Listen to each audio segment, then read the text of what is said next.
And I'd like to read this to you, if I can do it without tearing up.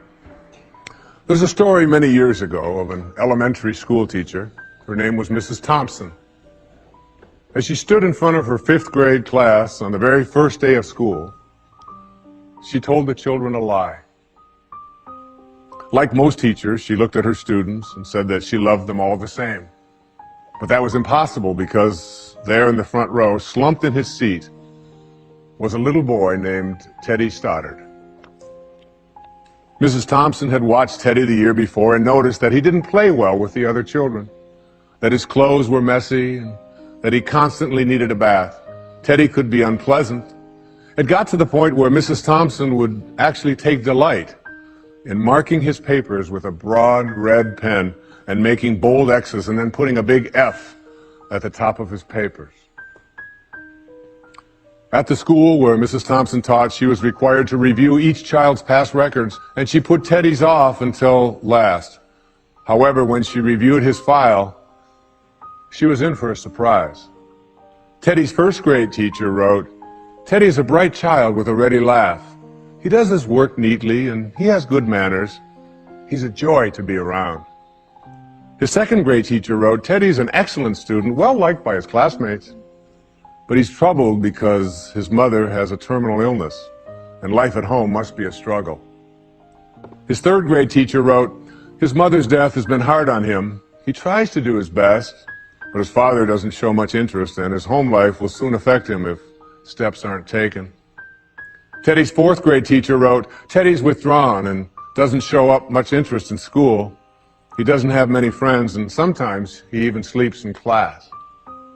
By now, Mrs. Thompson realized the problem and she was ashamed of herself. She felt even worse when her students brought her Christmas presents wrapped in beautiful ribbons and bright paper, except for Teddy's. His present was clumsily wrapped in heavy brown paper that he got from the grocery bag. Mrs. Thompson took pains to open it in the middle of the other presents. Some of the children started to laugh when she found a rhinestone bracelet with some of the stones missing and a bottle that was 1/4 full of perfume. But she stifled her children's laughter when she exclaimed how pretty the bracelet was, putting it on and dabbing some of the perfume on her wrist. Teddy Stallard stayed after school that day just long enough to say, "Mrs. Thompson, today you smell just like my mom used to." After the children left, she cried for at least an hour. On the very day, she quit teaching reading, writing, and arithmetic, and instead, she began to teach children. Mrs. Thompson paid particular attention to Teddy. As she worked with him and his mind seemed to come alive, the more she encouraged him, the faster he responded. By the end of the year, Teddy had become one of the smartest children in the class, and despite her lie, became one of her teacher's pets. A year later, she found a note under the door from Teddy, telling her that she was still the best teacher he ever had in his whole life. 6 years went by before she got another note from Teddy.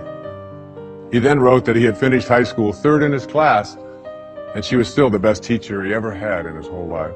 4 years after that, she got another letter saying that while things had been tough at times, he stayed in school and stuck with it, and would soon graduate from college with the highest of honors. He assured Mrs. Thompson that she was still the very best and favorite teacher he ever had in his whole life. Then 4 more years passed, and yet another letter came. This time he explained that after he got his bachelor's degree, he decided to go a little further. The letter explained that she was still the best and favorite teacher he ever had, but now his name was a little longer. The letter was signed Theodore F. Stoddard, M.D. But the story doesn't end there. You see, there was yet another letter that spring. Teddy said he'd met this girl and was going to be married. He explained that his father had died a couple of years ago, and he was wondering if Mrs. Thompson might agree to sit in the place at the wedding that was usually reserved for the mother of the groom. Of course, Mrs. Thompson did, and guess what? She wore that bracelet, the one with the several rhinestones missing. And she made sure she was wearing the perfume that Teddy remembered his mother wearing on their last Christmas together. They hugged each other, and Dr. Stoddard whispered in Mrs. Thompson's ear, "Thank you so much for making me feel important and showing me that I could make a difference."